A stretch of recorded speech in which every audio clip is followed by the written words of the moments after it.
Olá, pessoal. Bem-vindos ao Invisible Wall Podcast Show.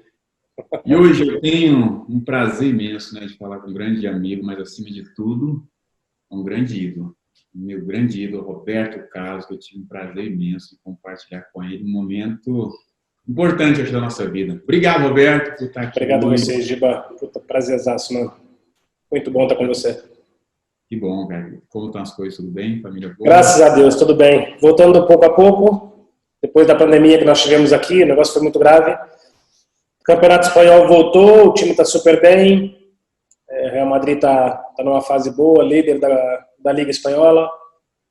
Família, tudo tranquilo. Pouco a pouco voltando ao normal. Você tudo bem? Família, tudo bem? Tudo ótimo. Família bem. Estou de volta ao Brasil. Vim para ficar 2 semanas em março. Até hoje estou preso aqui. Obrigado. A família até as coisas se acalmarem. Mas eu acho que tem acompanhado, e Londres está começando a abrir também as coisas, retomar, né? Não vou falar o ritmo normal, mas aos poucos. Mas está tudo ótimo também, graças a Deus. Paciência. Maravilha. Meu amigo, apesar da gente ter convivido esse tempo junto na seleção, né? Eu sempre fiquei muito tímido, né? De fazer perguntas para você, na condição até de fã mesmo, mesmo jogando junto, né? E eu fui fazer uma pesquisa, um deverzinho de casa aqui.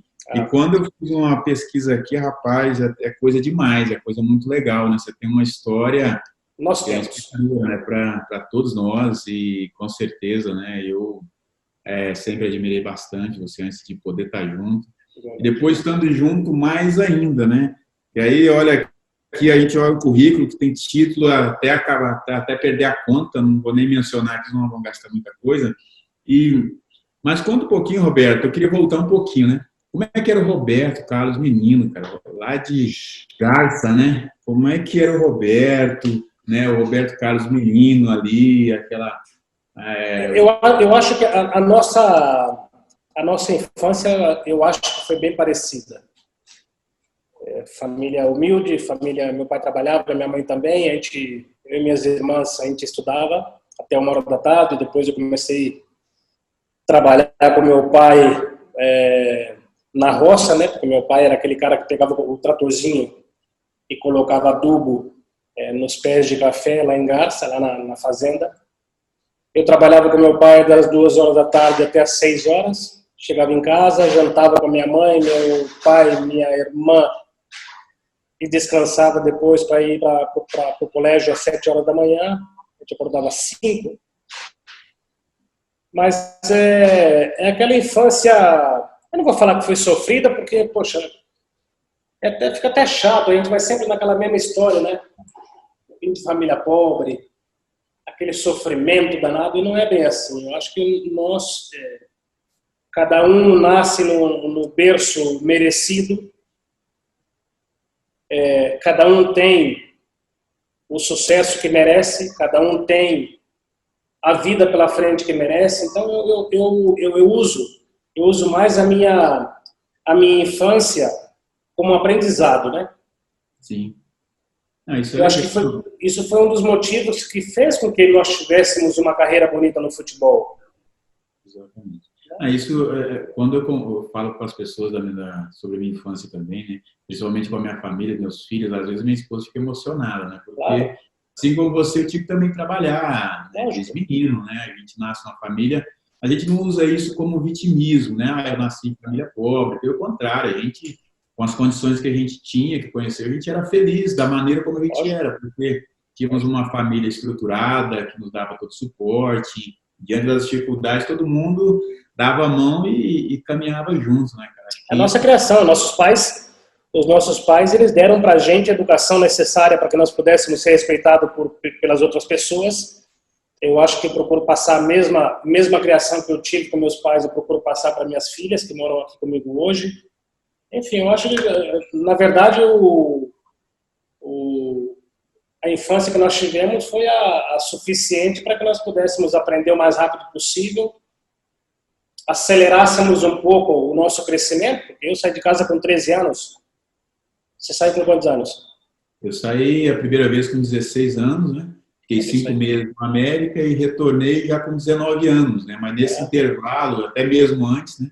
antes de ir para o América, eu trabalhei na construção civil, trabalhei na roça também, apanhando na fazenda de café. Depois A gente começa muito cedo. O futebol ele te abre o caminho da vida muito, muito jovem. A gente perde praticamente toda a nossa infância. E você acredita que esses valores, né, de família, né, que você aprendeu com seus pais, lá, irmãs, diante de todo o processo que você viveu, qual a importância que você atribui a ele a partir do momento que você chegou no futebol? Porque eu vejo, né, quando eu olho para trás, a gente saiu muito novo, né? Você saiu com 13 anos, eu saí um pouco depois. Mas a gente enfrenta o mundo sozinho, né? E como é que encarar esse mundo sozinho se a gente não tiver onde apoiar, né? É aquela coisa, eu acho que quando quer dizer, a família fica longe, mas ao mesmo tempo está próxima de você, porque telefone toda hora, informações, opiniões e são coisas que, na verdade, foram importantes na nossa vida em relação ao nosso crescimento. Nós saímos criança de casa, praticamente, né? Fomos crianças. A gente não sabia nada da vida. Nós fomos aprender no América, ou no União São João, ou no Palmeiras, indo para a capital. Ou seja, eu saí da roça e fui para o interior, do interior eu já fui para a capital. Então, minha vida foi muito rápida. Mas eu sempre tive meu pai e minha mãe próximos, né? Bem próximos. Sou da época do orelhão. Eu fiz muito isso. Fazia gato também? No orelhão? Isso é lógico. Não pode nem falar isso, né? Mas é sério, mas... Não, mas naquela época eu precisava fazer. A falta de din-din na época. Né? Lógico, não tinha dinheiro para comprar um lanche. Você imagina para comprar... Era por tempo, nem lembra daquelas fichas? Ficha ainda, né? Aí a gente engatava o negócio na ficha lá, jogava e... Olha a nossa ideia, né? Um pouco mais. Mas é legal, mas era gostoso isso, né? Porque meu pai tinha o orelhão praticamente na frente da casa dele, então a minha mãe sabia os horários que eu ligaria. Depois do treinamento às 11 horas e depois do treinamento às 5h30, 6, 15 para 6. Então era gostoso, foi uma infância super legal. E a partir daí foi onde começou, de verdade, nossa história em relação ao futebol, porque você conhece gente da capital, conhece meninos que vêm de família boa, meninos que vêm de família pobre, o treinador que te ensina como se comportar, o clube que te obriga a se comportar de tal maneira, porque desde aquela época nós já tínhamos um livro, né? União São João trabalha assim, para você ser um grande jogador de futebol, acordar às 7 horas da manhã, 7h30 café da manhã, 15 para as 8 saída para o treino, 8h30 treinamento, 9 horas posse de bola. Então a gente começou com esse horário desde aquela época. É bem uma cartilha diária, né, de como se comportar. Isso é legal, porque, né, eu lembrei, assim, você falando do orelhão, né, cara, lembrei aqui que, na época, quando eu começava a ligar para casa, minha mãe morava um pouco longe, né, onde tinha o primeiro orelhão. Eu tinha que ligar, eu ligava e era do lado de um boteco. E esse dono do boteco, ele tinha que avisar, eu falei assim, aqui na minha cidade, todo mundo só me conhecia de Beto, meus amigos que moravam lá no bairro. Assim, aqui é o Beto e tal, fulano, você, beleza e tal. Fala, tem como você dar um recado na minha mãe. Então, eu ia lá, dava o recado, marcava um horário para ela ir lá. Então, essas coisas são legais, né? Porque depois foi evoluindo, e hoje os meninos de hoje não sabem o que é isso, né? Mas essas coisas foram muito importantes. E essa cartilha aí do União, né, São João, lá do princípio, a gente já começa a entrar num sistema de disciplina, né, que é relacionada uma coisa boa que a gente faz, Giba, uma coisa boa nossa mesmo, isso é um dom nosso, né? A gente nunca esquece a nossa infância, a gente nunca esquece de onde nós saímos. Né? Porque todo mundo fala, olha, o Gilberto Silva ganhou a Copa do Mundo, ganhou o campeonato, não sei da onde, da Inglaterra, ganhou tudo que tinha que ganhar. Mas o Gilberto Silva não esqueceu o passado dele, não esqueceu a infância, não esqueceu os amigos, não esqueceu as dificuldades, né? Porque hoje tudo é muito bonito, todo mundo entra no Wikipedia, por exemplo, todo mundo fala, nossa, que história linda tem o Gilberto, né? Mas ninguém sabe do que o Gilberto Silva teve de certas dificuldades no começo para ser o Gilberto Silva conhecido mundialmente. Exatamente. A mesma coisa com você, né? Olha o Roberto com toda a trajetória, né, de Porque quando a gente, e eu e muitas pessoas, né, vai falar, Roberto Carlos já associa o Real Madrid, seleção brasileira, porque o Real Madrid... Ou cantor, tá? Ou às vezes o cantor.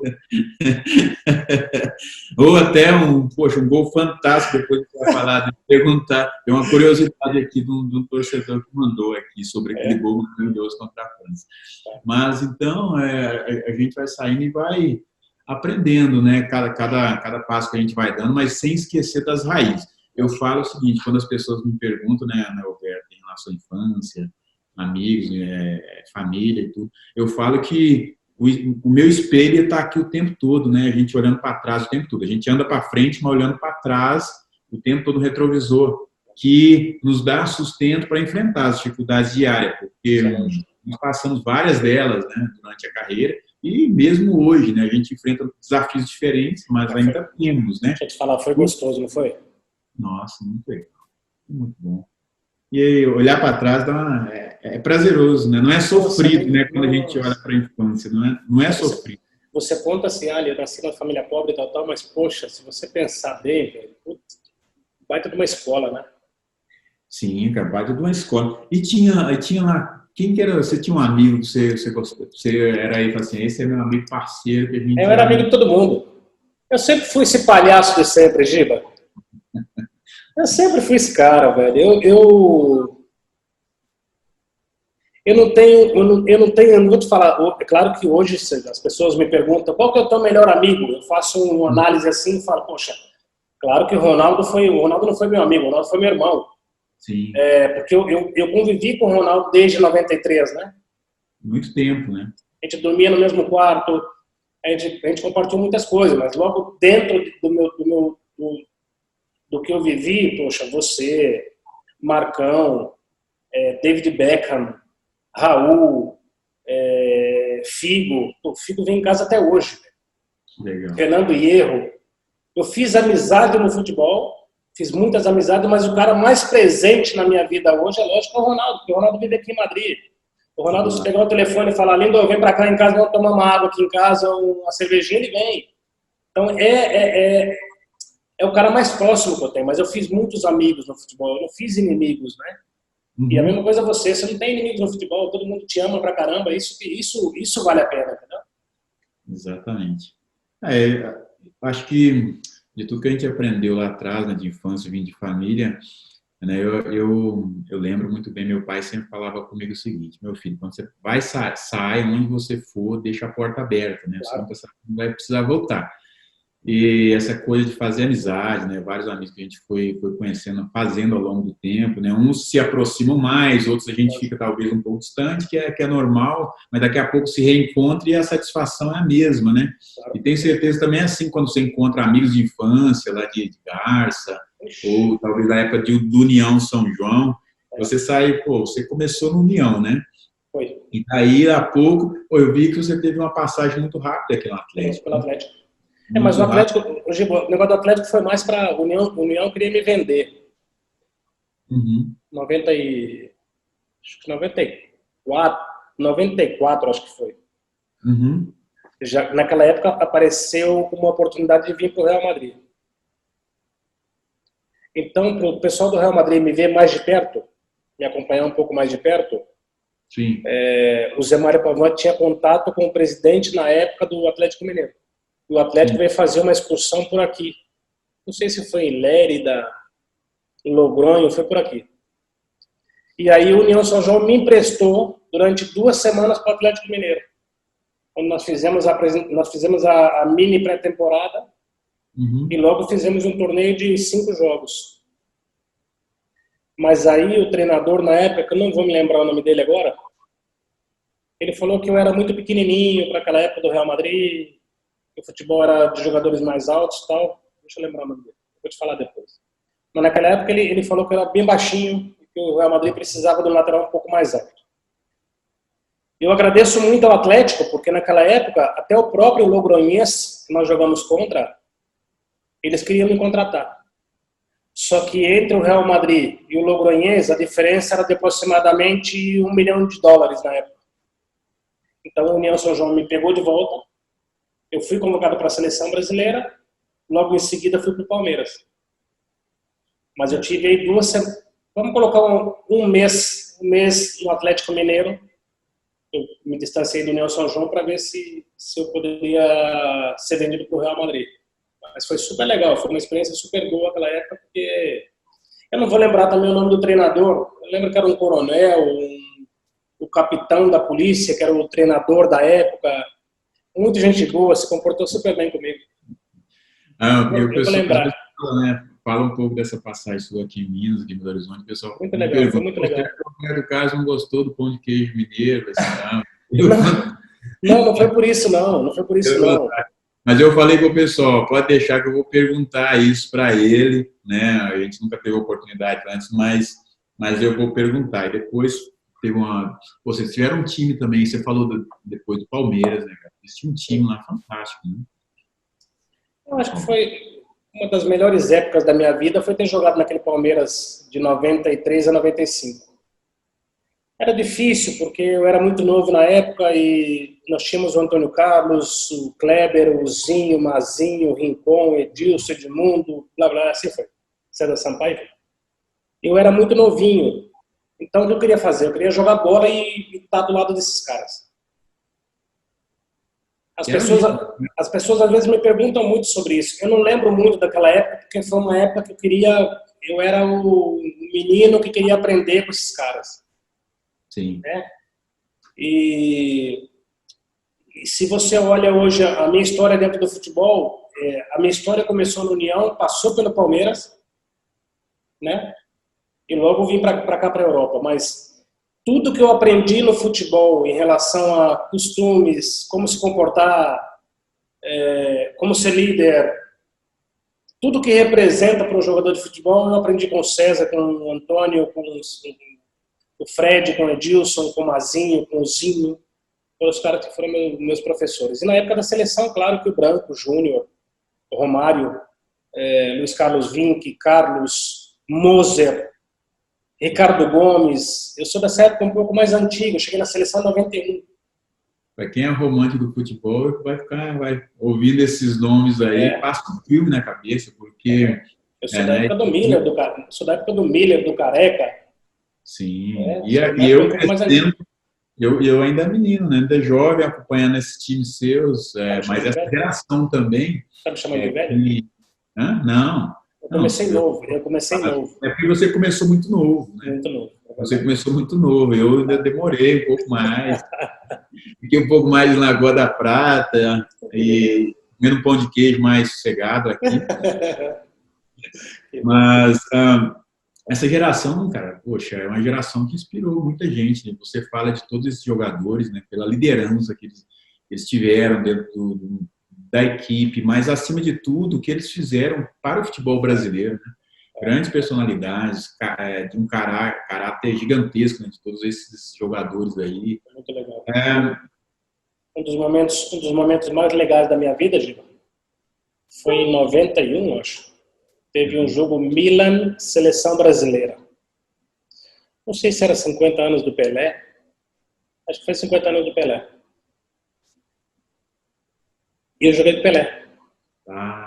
Isso aí Isso eu nunca vou esquecer. Nunca vou me esquecer porque era novinho. Falar, puta, Pelé, velho. Vou estar do lado do Pelé, vou me trocar do lado do Pelé, velho. Eu lembro do vestiário. Nossa, que coisa linda. Como é que foi ali, tá dividindo eu nem olhava, porque eu só ficava... será que é de verdade mesmo? E são momentos que o futebol te dá essas oportunidades, né?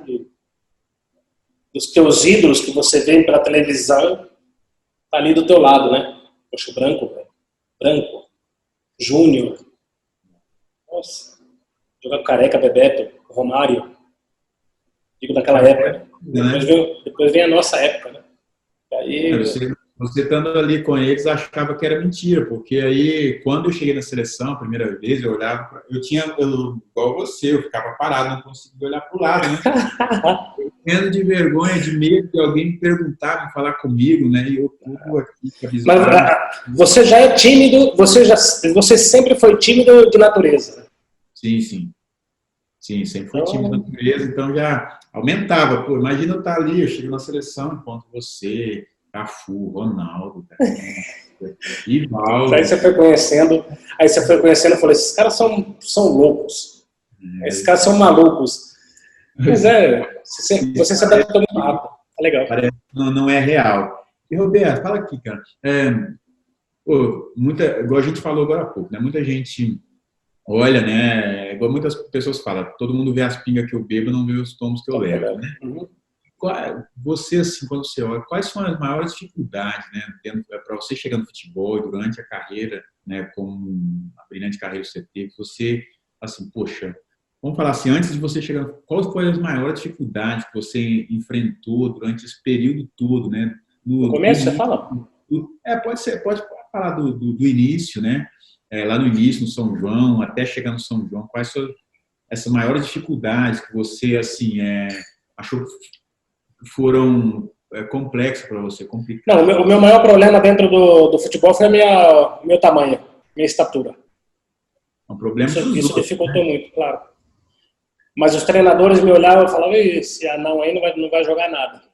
Aí o anão começava a subir e descer. Eu tive problema até na União São João, com um treinador que não me colocava para jogar, porque qualquer jogo para ele, os caras jogavam bola aérea e eu tinha problema. Eu sempre saltei bem, eu saltava muito. Mas eu acho que o problema maior no começo da minha carreira mesmo, tanto no União São João, ou até mesmo em Cordeirópolis, onde meus pais moram, no time que eu jogava, foi meu tamanho. Todo mundo achava que eu era ponta esquerda. E pelo tamanho que eu tinha, eu não podia jogar de lateral esquerdo. Então, por isso que eu comecei jogando de ponta esquerda e logo me colocaram de lateral esquerdo porque eu precisava de espaço para correr. Na verdade, o meio campo para frente era um pouco curto. Eu passava o alambrado do campo, entendeu? Porque o negócio era correr. Aí, até que a distância, me deram um pouco mais de distância, de área a área, aí eu conseguia mais ou menos me posicionar, cruzar, enfim.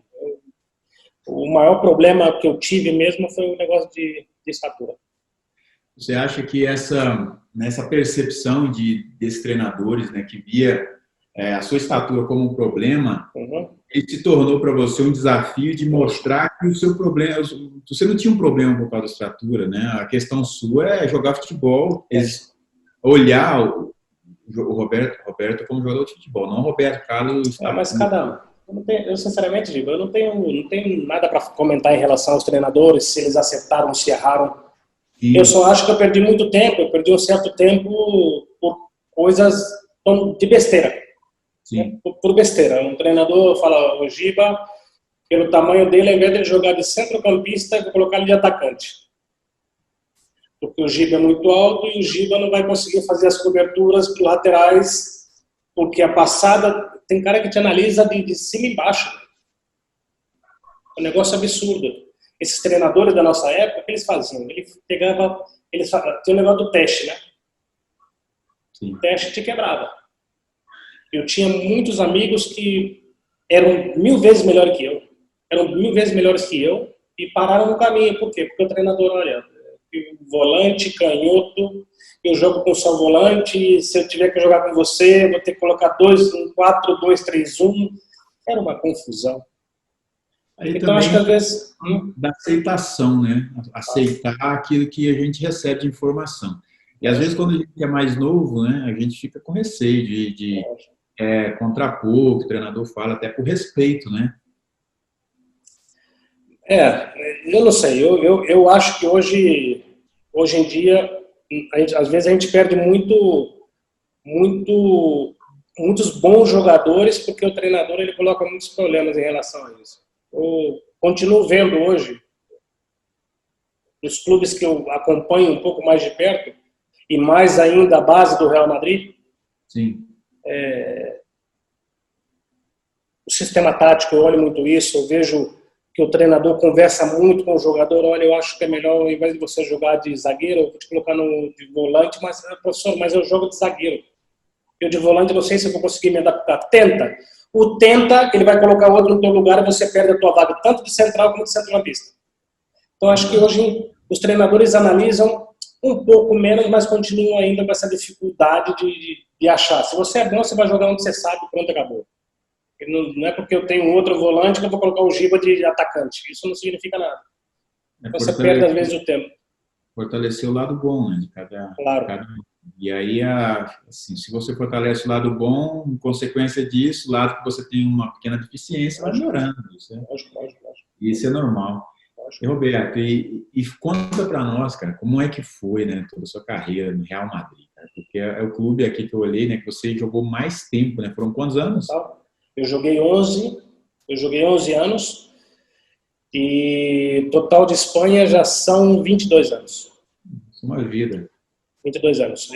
11 como jogador e agora estamos chegando a 11 de residência e trabalhando no clube. Agora sou embaixador, diretor institucional, mentor da base do Real Madrid Televisão. Então faço um pouco de tudo aqui dentro. Conheço tanto a parte de diretoria como a parte de clube, né? Isso é legal. Antes eu só conhecia a parte do clube. E agora eu já sei mais ou menos como que é a história do clube, como que o clube consegue se manter num nível tão alto, como são as contratações do Real Madrid, quais são os investimentos, Fundação Real Madrid, estrutura, planificação de temporada. Então eu estou aprendendo cada vez mais isso, está super legal. São 22 anos já. Só 22 anos. Só de falar até suei. Não, mas você, cara, pô, e nesse período todo, gerações diferentes, né, de grandes jogadores que você jogou, né, você foi para o Real Madrid da Inter. Isso, em 96 eu cheguei aqui. E aí, chegando, né, com todo o seu histórico, né, de aprendizado, né, já vindo com uma bagagem muito grande, importante, chegando no Madrid, aí tem um jogador assim que você lembra no início, né, no seu primeiro ano, assim, poxa, esse jogador me recebeu super bem aqui, me ajudou. Fernando Hierro para mim foi o meu pai na época. O Fernando Hierro ele era o capitão, não, minto, o capitão era o Manolo Santis, mas o Fernando Hierro foi o cara que me abraçou de verdade.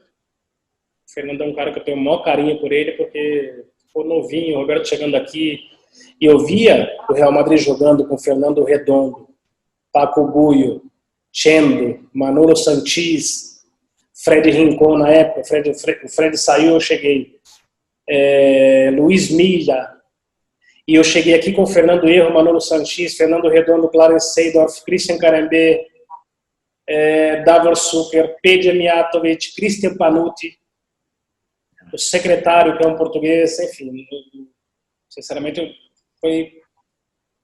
foi um sonho realizado jogar com essas feras que eu só via no Brasil pela televisão e na Itália acompanhava pela televisão também os jogos do time.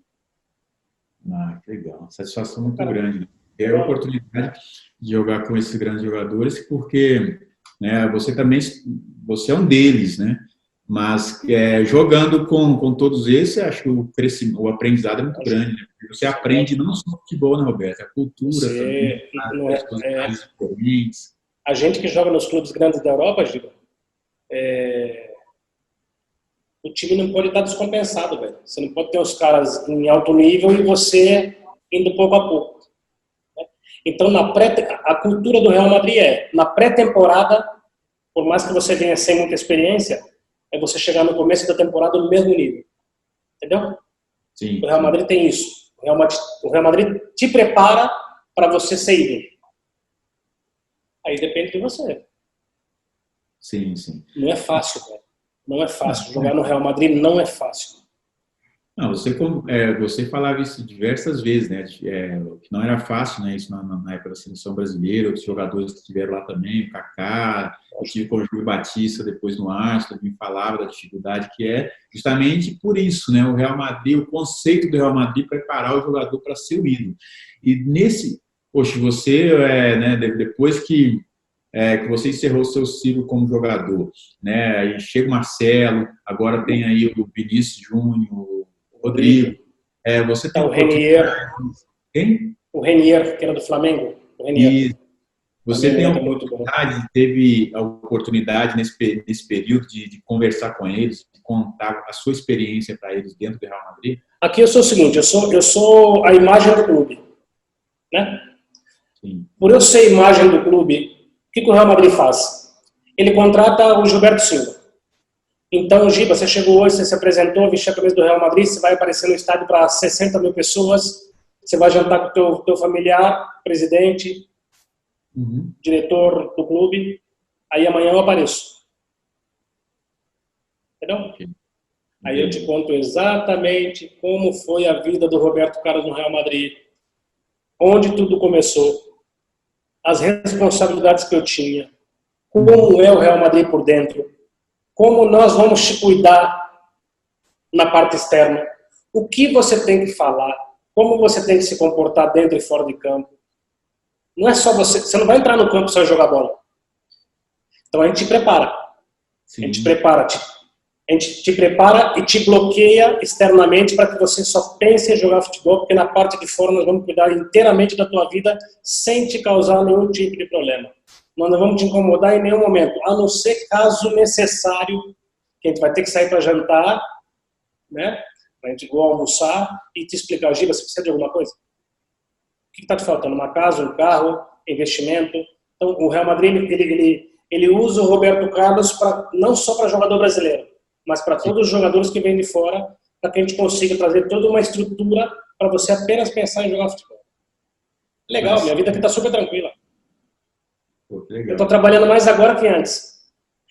Tenho certeza disso que você faz. Não, a gente já encontrou algumas vezes aí, você já me comentou, né, algumas dessas funções, mas e principalmente a dedicação que você tem tido aí, né, para cumprir com todo esse compromisso. E é muito legal, né, Roberto? Poxa, você que tem essa história com o clube aí, né, de 22 anos, como é um filho do Real Madrid, né? Vamos colocar nesse... Giba, não é só o Real Madrid, nós somos embaixadores do Brasil aqui fora. Sim, exatamente. Entendeu? E dentro disso, Roberto, isso é muito legal você falar isso, porque eu sempre comento isso com as pessoas, né? Da importância quando você tem aí o Roberto Carlos no Real Madrid, o Juninho, que está hoje no Lyon, outro jogador, o Caçapa está no Lyon, outros jogadores, o Maxwell, que trabalha no PSG, e o Leonardo, que está também no PSG, e alguns outros brasileiros que talvez a gente nem tenha informação trabalhando em clubes europeus ou na Europa, né? Uhum. Qual que é como você vê, né, a importância para nós, né, para o futebol do Brasil, ter representantes no mundo, né? Porque não é só na Europa, vocês são representantes para o mundo, no mundo do Brasil. Eu acho que eu tenho conversado muito com o Ricardo Rocha, com o Cafu, o Júnior, em relação, eu acho que as mesmas coisas que os clubes aqui fora fazem com a gente, de pode trazer como treinador, assistente, diretor esportivo, mentor, o Brasil tem que fazer a mesma coisa. O futebol brasileiro está indo por água abaixo por quê? Porque primeiro, não se contratam ex-jogadores com estudo. Porque para você ser diretor esportivo, você tem que ter uma carteirinha desse tamanho assim que diz Gilberto Silva, formado no ano tal como diretor esportivo. Dentro da direção esportiva, existe toda uma estrutura de um clube. Sim. Você estudar direção esportiva é uma coisa, você ser um ex-jogador e saber como funciona o clube, e além disso ter as informações de como se montar um clube. Por isso que eu falei logo no início, o Real Madrid, antes da pré-temporada, o Real Madrid faz uma planificação. Sim. A planificação ela faz com o diretor esportivo, com o cara que contrata, com o treinador e com o diretor esportivo. Entendeu?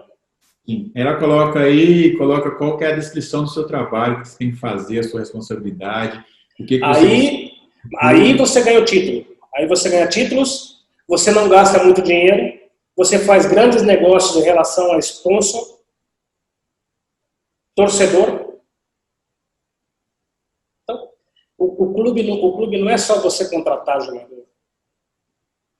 Não é só você contratar. Você tem que ter dentro pessoas que sabem do futebol, viveu dentro do vestiário, viveu com grandes jogadores, com grandes treinadores e estudou para cuidar de tal clube. Quando você coloca gente que não entende de futebol.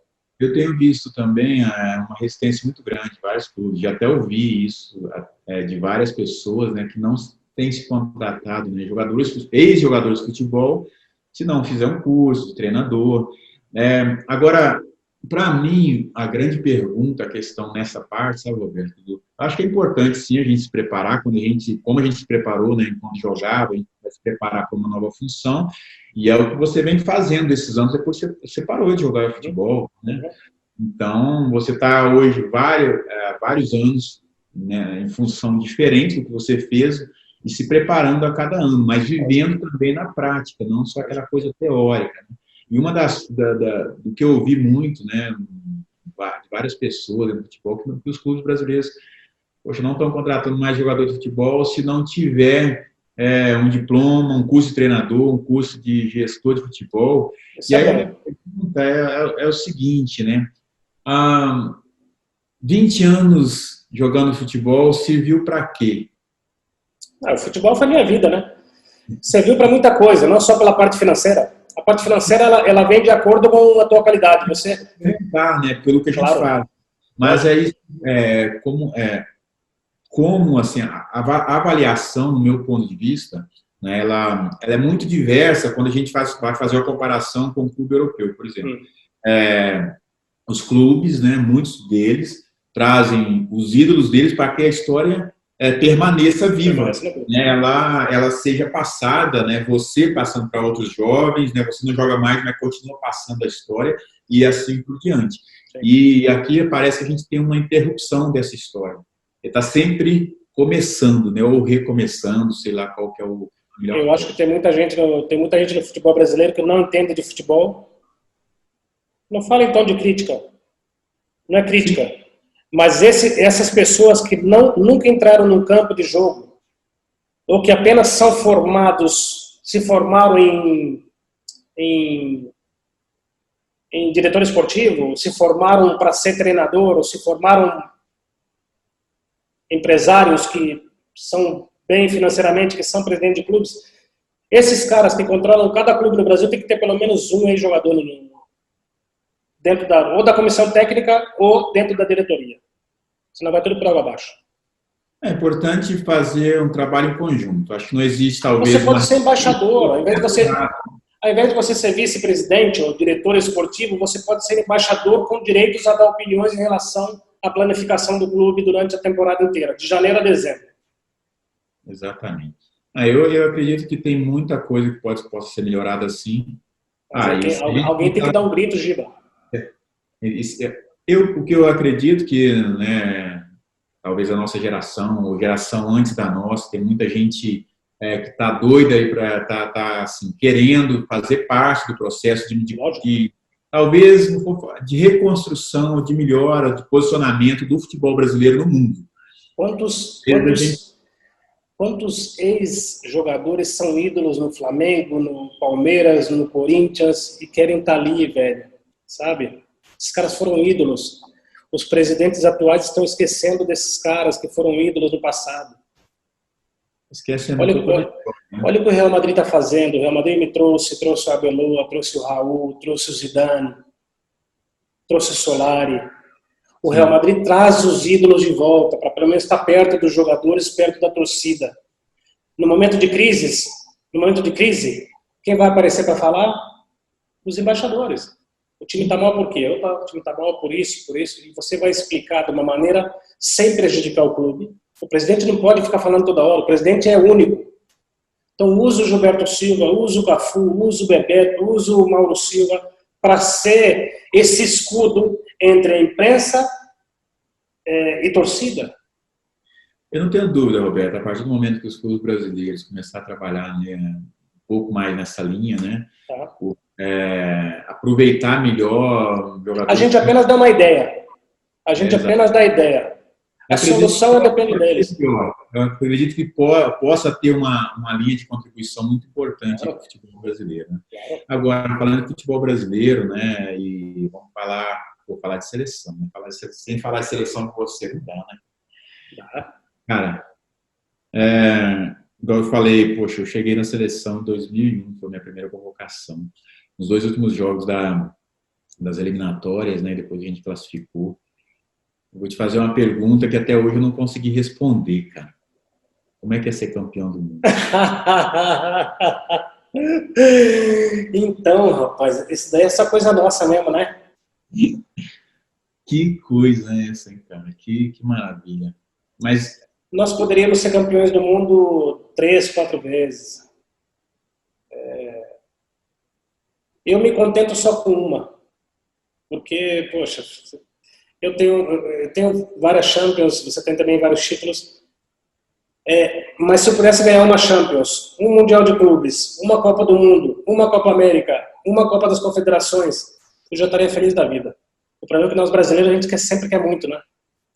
3 Copas do Mundo, 3 Champions, 5 não sei o quê, 5 Libertadores, Copa Sul-Americana, então a gente não se contenta só com... E por isso que nós colocamos tanta responsabilidade nas nossas costas, que quando você perde um jogo, empata um jogo, o torcedor vai lá e... Não o torcedor, a imprensa passa para o torcedor uma imagem, olha lá, os mercenários, não corre.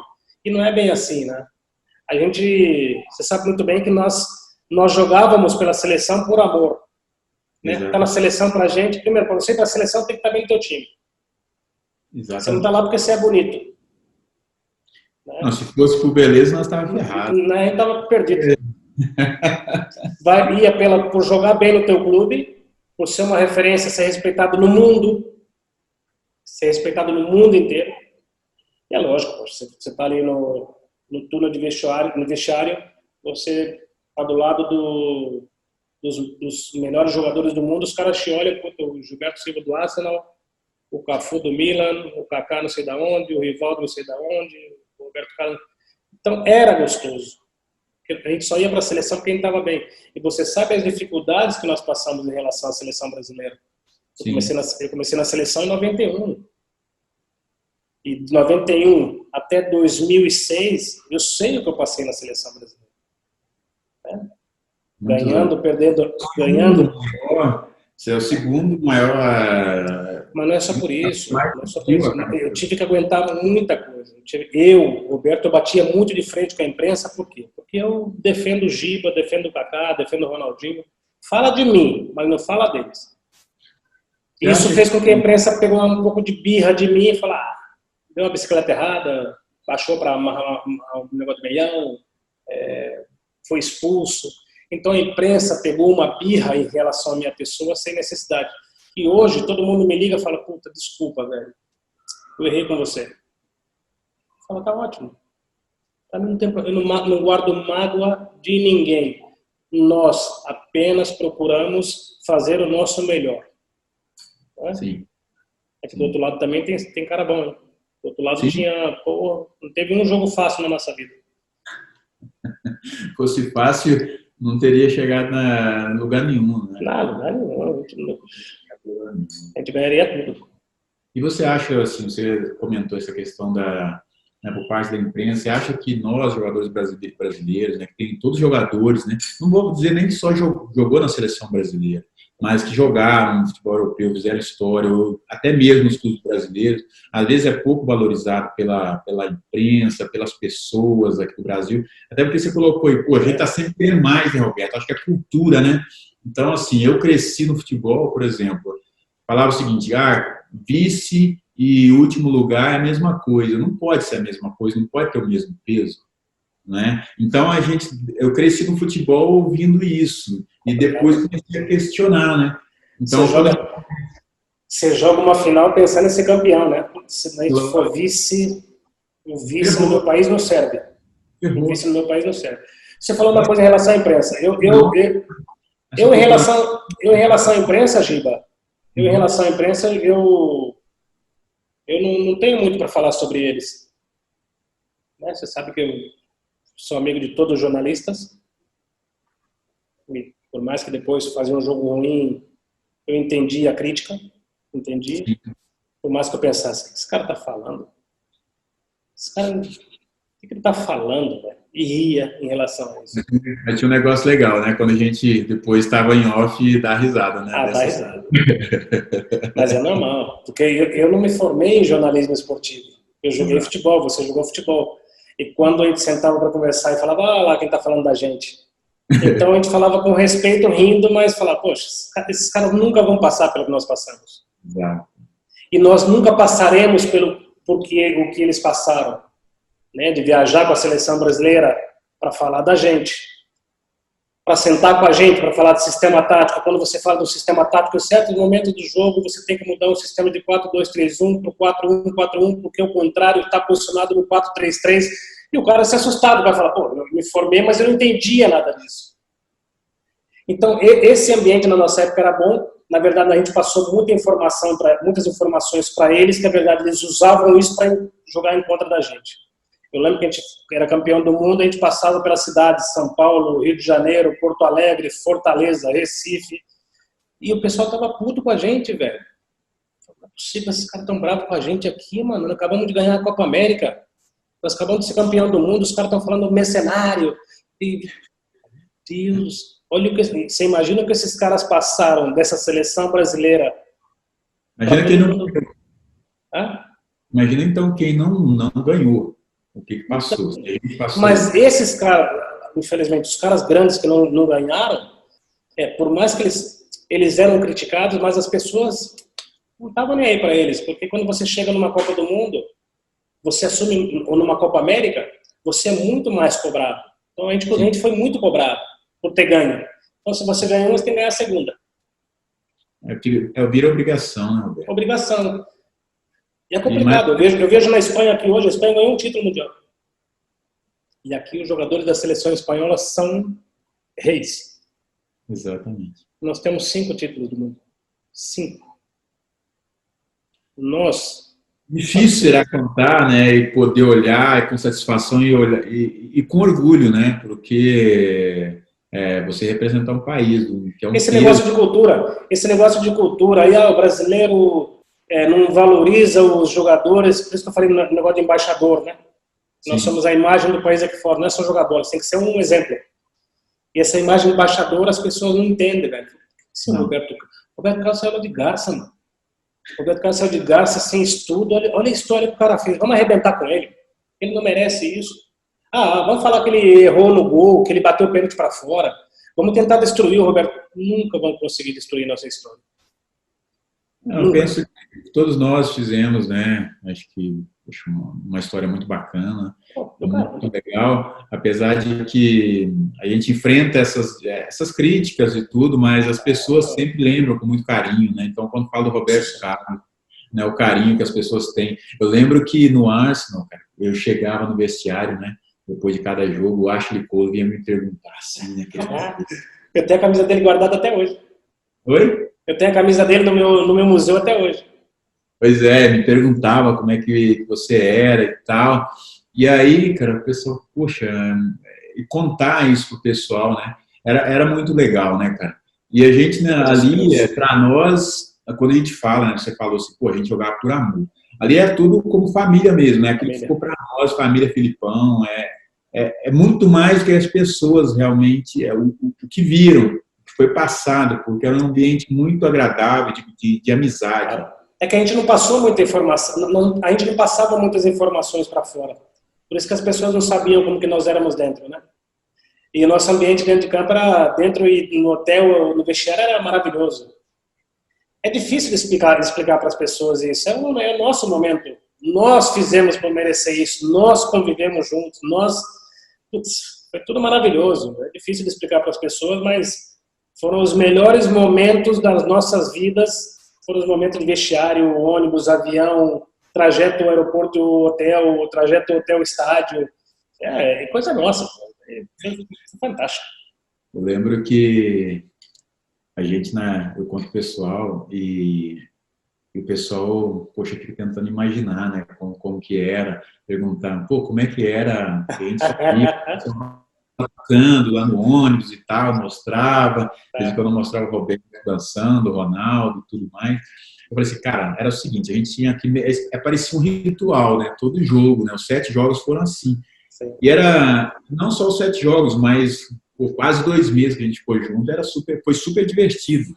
Foram 43 dias? Foram? 43? 53? Alguma coisa assim. Algo assim. Nesse período, né, as pessoas viam a gente brincando, descontraído ali, e às vezes não entendia nada, achava que a gente não estava nem ali para nada, né? Muita gente às vezes podia passar isso na cabeça, mas eu falo para as pessoas que era muito divertido, porque cada um à sua maneira, né? O pessoal descontraía, o ambiente era sempre alegre. E uma coisa que você usou outro dia, muito legal, cara, outro dia a gente bateu papo aí, até por Instagram. Você fala assim, cara, como a gente se divertia, né? Como era divertido, né? Jogar. E aí eu lembro que, falo para o pessoal o seguinte, cada jogo era como um ritual, né? O Filipão acabava a preleção, a gente ia para o ônibus, pegava os instrumentos. A preleção do Filipão também, Deus me livre, hein? Filipão, eu lembro da final da Copa lá, Deus me livre, guarda. Todo mundo esperando o time da Alemanha. Ele me coloca a família do Juninho falando, minha família falando, a tua falando, do outro falando, uma choradeira. Ah, perdemos o jogo. Com sangue no olho, faca no dente. Olha, eu só olhava de lado aqui, todo mundo chorando, velho. Falei, gente, daqui a pouco a final, velho. Calma. O Filipão de vez em quando saía com umas também, que era boa demais. E nós tínhamos nossos costumes, né? Exato. Não, e aí tinha essa parte dele, mas aí no ônibus, né, a descontração. Eu lembro que na final, no jogo da final, né, a gente chegou no vestiário e continuamos do pagode, né, para finalizar a sequência, né, de música. E é legal que todas as categorias de base, o futebol feminino, estão fazendo exatamente o que nós fazíamos, né? Esse ambiente de saída da preleção, ônibus e vestiário, né? Isso é gostoso. Exatamente. Cara, acho que dá para as pessoas às vezes confundem, né, alegria com falta de responsabilidade, né? A gente tinha um ambiente alegre, descontraído, porém com responsabilidade. Porque a gente sabia o objetivo que a gente tinha, a gente queria, qual que era a nossa responsabilidade ali dentro, né? Eram 220 milhões de pessoas nas nossas costas, né? Tem que ter o ombro forte. Então passaram muita responsabilidade pra gente, que o futebol era a única alegria do brasileiro. A alegria do brasileiro é sábado e domingo de churrasco. O futebol apenas inclui dentro desse grupo de coisas boas que o brasileiro vive. Todo mundo sofre, todo mundo trabalha, todo mundo batalha, todo mundo se diverte, todo mundo reúne em família. Mas o futebol, de verdade, inclui nesse final de semana familiar aí, a Copa do Mundo 2002 mostrou muito isso, os horários dos jogos, que estava todo mundo na rua, todo mundo pulando, e nós ali no campo, regaçando tudo, querendo ganhar para os caras fazer passeata. Ter um dia melhor, né? Então a gente cresceu um pouco com isso também, né? E me emocionei bastante um dia, acho que era nesse dia até, né? Da final, que mostrou uma aldeia de índio, né? Também mostraram pra gente, foi muito legal. E tem, cara, ali, na verdade, né? O Filipão não precisava falar muita coisa para ninguém ali, né? Todo mundo sabia. Acha que, qual foi o maior desafio dele para conduzir esse grupo, né? Porque ele olhava lá para frente, ele tinha Ronaldo, olhava para trás, tinha você, Cafu, Lúcio, Marcos, todo mundo ali, olhava para o banco, tinha, poxa, todo mundo, tudo bem representado, porque quem entrasse ia jogar igual, da mesma qualidade. Você acha, na sua opinião, qual foi o desafio dele, assim, para a condução do grupo? Na Granja Comari, nós já tínhamos falado com ele em relação ao grupo, né? Uhum. Na Granja a gente falou, estamos unidos aqui, esse grupo que vai para lá, e daí a gente só volta com o título. Acho que a partir dali ele já ficou tranquilo. É claro que ele ficava estressado, porque o Ronaldo não queria correr, o Roberto estava cansado. Então ele brigava muito com a gente, o Rivaldo brigava com ele todo dia. Mas era isso que nós queríamos, né? Que ele ficasse um pouco mais tranquilo e que nós no campo a gente conseguisse jogar do jeito que ele queria. Então foi super legal. Toda a preparação foi muito boa, gente. Eu acho que não faltou nada. Nessa Copa do Mundo não faltou nada para a gente ser campeão e foi mais que merecido. Jogamos contra um time bom, que era o time da Alemanha, mas não era melhor que nós. Não era melhor. Estava muito arrumado, muito organizado. Eu acho que assim de tudo, né? E tinha uma coisa, eu falo muito para os meus amigos, sabe, Roberto? E uma coisa que nunca... Toda vez no vestiário, eu ouvi você falar uma coisa, uma frase que me marcou e que eu não esqueço. Você falava assim, eu não quero chorar de novo. Porque imagem de 98. Vamos ganhar, vamos ser campeão, quer ser campeão, não quero chorar de novo. Eu ouvia você falar isso, o Denilson, né, o Rival. Então, isso me marcou muito, né? E E aí, quando eu olhava para o lado, né, para o seu lado, o Cafu, olhava para os caras da frente, eu falei, cara, eu tenho que correr demais, porque eu estar no meio desses caras aqui não é todo dia, não. Eu tenho que... Mas a gente estava juntos. Em 98 faltou... 98 por 2 horas e 15 minutos nós perdemos uma final. Por 2 horas e 15 minutos nós perdemos uma final de Copa do Mundo. Tudo preparadinho, Giba. Tudo perfeito para jogar futebol. Aí tivemos um pequeno problema e perdemos a final. E 2002 foi aquilo que você sabe. Eu prefiro chorar de alegria. De tristeza, nunca mais. E a partir daí foi embora. Não, foi muito bem. Agora, outro dia eu assustei. Eu estou terminando aqui, Alberto, não estava terminando. Mas eu assustei outro dia, porque bati um papo com o Cleverson.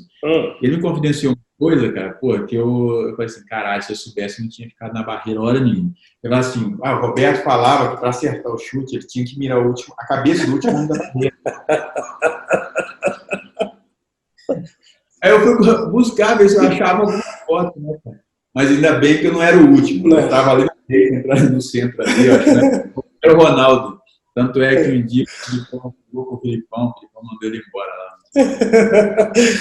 Mas esse era o nosso ambiente, velho. Esse era um time para contar história. Além de todo mundo jogar muito bem futebol, era um time para contar história. Nós fizemos parte de um grupo de jogadores que não vai existir mais no mundo do futebol. Eu sempre falo isso aqui no Real Madrid, a mesma coisa. O pessoal fala, a época dos Galácticos, tal, o time do Real Madrid atual, são épocas distintas com jogadores distintos. Não vai existir mais. Não vai existir. Pode ser campeão o que for. A seleção brasileira merece ser campeã do mundo de novo. Eu espero que a seleção se classifique com certa facilidade para a Copa de 2022. Mas ambiente de futebol, de vestiário, de tudo que tinha, igual à nossa época, não vai existir. Pode esquecer. Pode esquecer. Quando a gente se encontra por aí nos jogos festivos, esse é o nosso ambiente. Véio. E ninguém consegue. O nosso ambiente era muito bom. Se ganha fora de campo, não só dentro de campo. Né, do reencontro, né? Satisfação do reencontro é algo... Bom demais, Giba. É bom demais. Nós somos... Eu sempre falo com meu pai. Quando começo a falar de futebol com ele, meu pai ama futebol, né? Eu falo, pai, eu fui um privilegiado de poder ter jogado com grandes jogadores. Aí começo a falar, Gilberto Silva, tal. E aí vai. Começo a contar pra ele. Meu pai chora. Meu pai se emociona igual, cara. Porque a gente, quando o menino assistia, né, os nossos ídolos também, né? Claro. E aí, quando a gente começa a contar, ele vira e fala assim, cara, eu jamais imaginei que na minha vida que eu ia ver meu filho ser jogador profissional e jogar ainda na seleção brasileira e ser campeão do mundo. Então, eu sempre falo com meu pai, a culpa é do senhor. A culpa é do senhor. Eu queria estudar para ser advogado. Se eu falar para ser jogador de futebol, fui. Agora segura aí a bronca aí. Legal, Roberto. E hoje, cara, quando você olha para trás, qual que é a sensação? Quando você olha toda a sua vida? Qual que é a Dever cumprido. Dever cumprido. Tudo que eu sonhei, tudo que eu imaginei, claro que dentro dessa vida de pressão e de cobrança, eu às vezes extrapolei um pouco. Eu poderia ter sido menos correto. Poderia ser menos correto. Eu acho que por eu ser muito correto, eu cheguei num nível que fui muito cobrado, exigido e culpado. Eu sempre me coloquei na frente dos problemas. Eu devia ter me colocado no meio dos problemas. Que aí a bomba não vinha só no Roberto Carlos, né? Eu podia ter dividido com as pessoas. Mas eu me sinto orgulhoso porque hoje eu vejo os amigos falando, puta, que legal que você foi líder dentro do time, que legal que você assumiu a responsabilidade, que legal que te culparam, e você falou, opa, deixa comigo. Você passou. Os caras, Roberto Carlos. Isso daí? Por isso? Eu falo, nossa, velho, que legal, velho. Que legal que eu fui o culpado, velho. Mas isso é da responsabilidade, né, que desde a infância, né, você teve que assumir no período. Eu queria isso, Gil. Eu queria isso. Nada, né? Eu não usava o bracelete de capitão, mas eu assumia as responsabilidades na hora da dificuldade como um capitão. Isso, cara, é gostoso. Não, mas essa responsabilidade, né, Roberto, acho que isso é algo do ser humano, né? Assumir, acho que independente se você é o líder principal, é o capitão, acho que você é o capitão você foi capitão em todos os lugares que você jogou, sem precisar de usar faixa. Exatamente. As pessoas te respeitavam a sua história, respeitavam você por tudo que você fazia no dia a dia. E vocês eram meus amigos e continuam sendo meus amigos. E sempre quando falar alguma coisa de vocês, Giba, o que tem o Giba? E eu brigo. E continuo brigando. Porque eu não perco nunca esse meu lado. Líder. E com os amigos eu vou, como a gente fala sempre no Brasil, eu vou até a morte. Amigos são amigos. Inimigos eu não tenho, então fica tranquilo. Não, que legal. Uma curiosidade só agora, para um torcedor que perguntou sobre o gol da França, cara. Como você fazia para treinava para aperfeiçoar, se você pensava? Não era todo dia que tinha vento.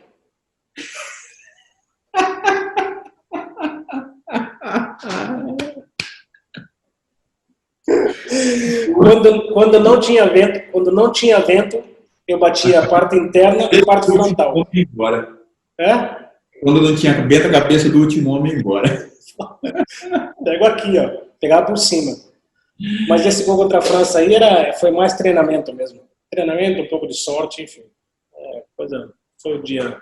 Aquele famoso dia iluminado. Pô, que prazer, cara. Nós estamos chegando aqui no final. Poxa, uma alegria, uma satisfação muito grande. Nós estamos se deixar, eu fico a gente tem muita história. Você imagina se você me pergunta, eu te pergunto. Você me pergunta, a gente ficaria aqui 3 horas falando da vida nossa, porque você também tem muita história. Nós temos muita história aqui fora. Muito legal. Ixi, cara, que legal ter compartilhado todos esses anos com você, né? E a gente ainda poder se reencontrar e dar risada, relembrar histórias legais. E nesse momento aí de pandemia, sabe, eu resolvi criar um desafio aí, né? Até inspirado até na própria seleção brasileira, né? Que na época todo mundo falava, o Brasil é jogo bonito, né? Jogo bonito. Então, eu estou criando um desafio aí chamado Jogo Bonito em Família. Vai ser o seguinte, eu vou gravar uns vídeos com os meus filhos, ajudando eles a praticar esporte e tudo, e vou te convidar para participar junto comigo. Pode mandar bala. Você grava daí, manda. A Manuela e a Marina são muito agitadas e amam o esporte, imagina. Então você pode mandar aí que nós fazemos aqui. E para esse momento de pandemia, tenho certeza que vai inspirar muita gente aí. Aí eu vou mandar esse desafio em breve para você. Mais uma vez, meu amigo, meu irmão, obrigado de coração. Obrigado, Gibinha. Obrigado, mano. Valeu demais. É isso aí, pessoal. Como se diz obrigado em inglês? Thank you. Thank you very much. Não, fala agora em espanhol aí, cara. Muchas gracias. Gracias por todo. Não, obrigado.